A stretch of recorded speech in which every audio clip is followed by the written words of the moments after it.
Žāgina cauri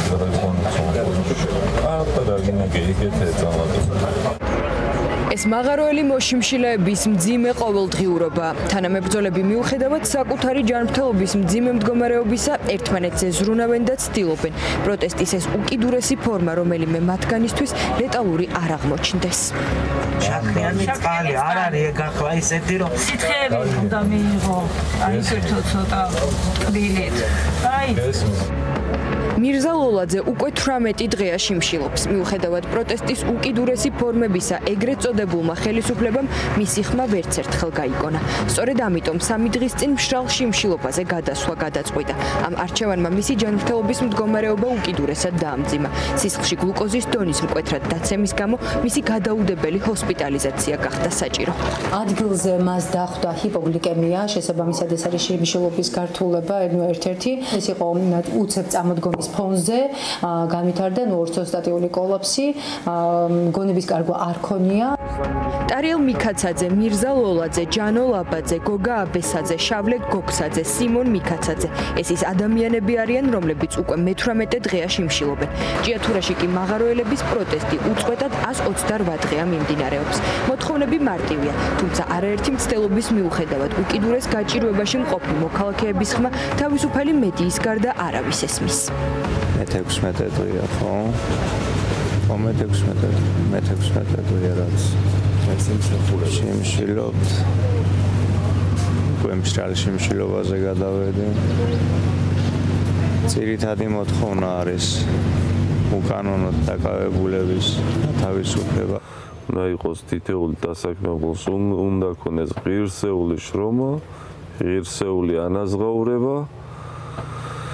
რაც შეეხება დანარჩენს, უნდა შეიძლებოდეს ამ ქალაქში, რომ ვიცხოვროთ და არა ვიარსებოთ, არ გვინდა რომ ქალაქი გადაგვითხარონ, ქალაქი დაგვინგრიონ, ქალაქი გაგვინადგურონ და ამ ყველაფერმა მოგვიყვანა აქამდე და ვიბრძვით ისევ და ისევ ეს. მოშიმშილეების პირველი და უმთავრესი მოთხოვნა დაკავებული მაღაროელების გათავისუფლებაა. ერთ-ერთია მერაბ სარალიძე, რომელიც საპატიმროდან უერთდება პროტესტის ამ უკიდურეს ფორმას და ასე ითხოვს ღირსეულ შრომით და საარსებო პირობებს. მასთან ერთად კიდევ 3 დაკავებულ შინაგან საქმეთა სამინისტრო შუქრუთვის მაღაროს დირექტორისათვის ფიზიკური დაზიანების მიყენებას ედავება. არ შეწყვეტენ შიმშილობას, სანამ ეს ბიჭები არ დაუბრუნდებიან თავის ოჯახებს, არ დაუბრუნდებიან თავიანთ დღის წესრიგს. პირველ რიგში მინდა ხელისუფლებას მიმართო პასუხისმგებლობა გეკისრებათ, პატივცემულებო, თქვენ ამ ქალაქში რაც ხდება ყველაფერზე, თქვენ გაქვთ ვალდებულება ერისა და ქვეყნის წინაშე განსხვავებულად პოზიციებისა, რომ დაიცვათ თქვენი მოქალაქეები და იზრუნოთ მათზე.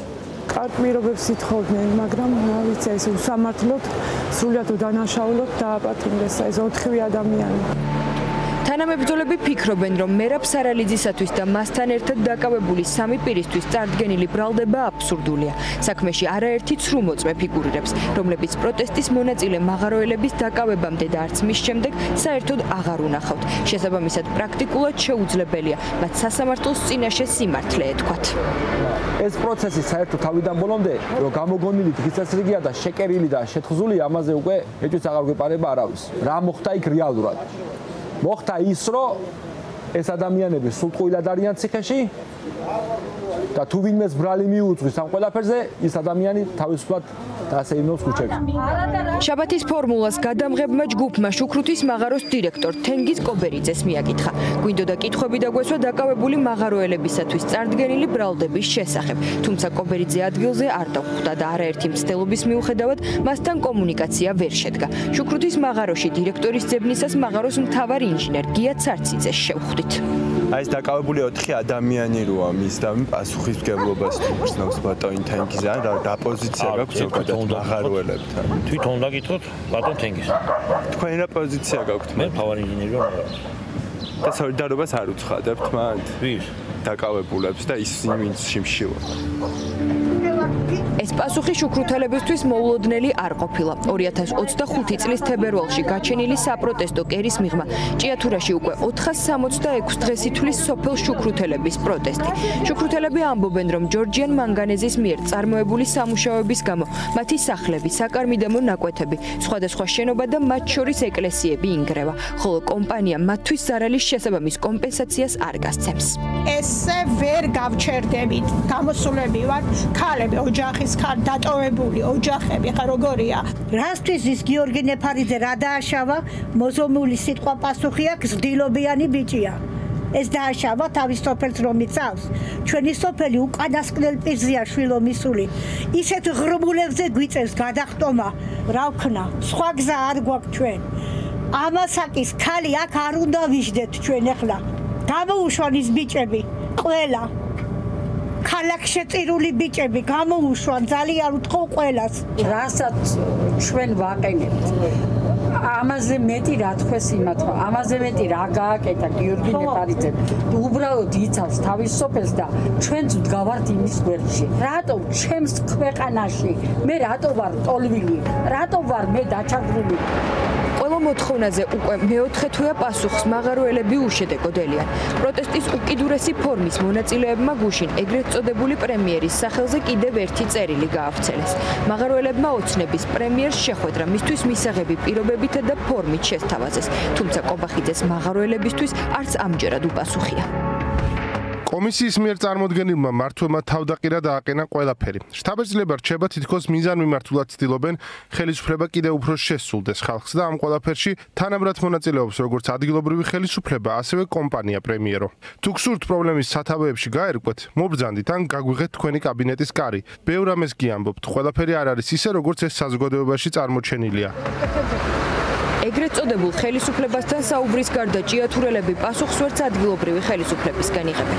შაბათის ფორმულა ეცადა გაერკვია რა პასუხი აქვს ჭიათურის მერს 128 დღიან უწყვეტ პროტესტზე და აპირებენ თუ არა ხალხის დასახმარებლად ქმედითი ნაბიჯების გადადგმას. როგორც მოსალოდნელი იყო, პასუხები ვერც მერიაში მივიღეთ. გივი მოდებაძე ადგილზეა? ოცნების პრემიერს არც მაღაროელების მოსმენა სურს და არც იმ უკიდურესი გაჭირვების ნახვა, რომელშიც ჭიათურელები ცხოვრობენ. ადგილზე მძიმე სურათი დაგხვდა. მყიდველებისგან დაცლილი სავაჭრო ობიექტები, ფიქრი იმაზე, როგორ გაიტანენ თავს ყოველ მომდევნო დღეს. ვალად აღებული პირველადი საჭიროების პროდუქტები. ჭიათურელები ყოველდღიურ პრობლემებზე საუბარს კამერებთანაც არ ერიდებიან. დეიცალა ქალაქი. თქვენ 7 საათის მერე გამოდით თურმეს და ინახავთ ქალაქში. ნაცნობის სახეები დაიკარგა ძალიან. ნისიები ისევია. ჩვენ ახლა რომ ნისიები არ მივცეთ ისე არ შეიძლება გამორიცხული. აქ ყველა ერთმანეთს ვიცნობთ. რაფერგინა მე მეორე დღეს ადამიანს დაელაპარაკო. იმას თქვა შაქარი არ მიეცი, პური არ მიეცი. კარაქი არ მიეცი შვილებისთვის და შენ მე რამეზე დაუწყო ლაპარაკი. ამდენი ადამიანი გევიდა. დაახლოებით არის 105 ადამიანია. წასულები არიან ახლა ისინი და მიგზანიან ნელა გევიდნენ. არ გასულიყვნენ და ქანაყოფილიყვნენ საქართველოში მერჩია. ეს საცინად გდება არის პირდაპირ შენი მოსახლეობის საცინად გდება არის ხელისუფლების მხრიდან. რა თიღებენ ხმას, რაფერ ლაპარაკობენ მაგას. რა ეკონომიკური და რა დემოგრაფიული ზდაზია, მაგაზე არ იღებენ მას. კიდე კაი, მაგდენი სირცხვი ნამუსი აქვს. საჭმლის პული იერა ბანკებმა და იმ ამოხადეს სული. რა საჭმლის ვიზა. ახევარზე მეტი უმუშევარი დატოვეს ეს. არ ვწდებით, არ ვჩვენთ. ეკონომიკური და ეკოლოგიური კატასტროფის წინაშე ჭიათურელების სახელმწიფომ ბედის ანაბარა დატოვა. ქართული ოცნების ხელისუფლებისთვის, რომ მოქალაქეების ჯანმრთელობა და სიცოცხლე არაფერს ნიშნავს, ადასტურებს ჭიათურელებისა და შუქრუთელების მაგალითის. მარტო დარჩენილი მოქალაქეები გამოსავალს ვეღარ ხედავენ.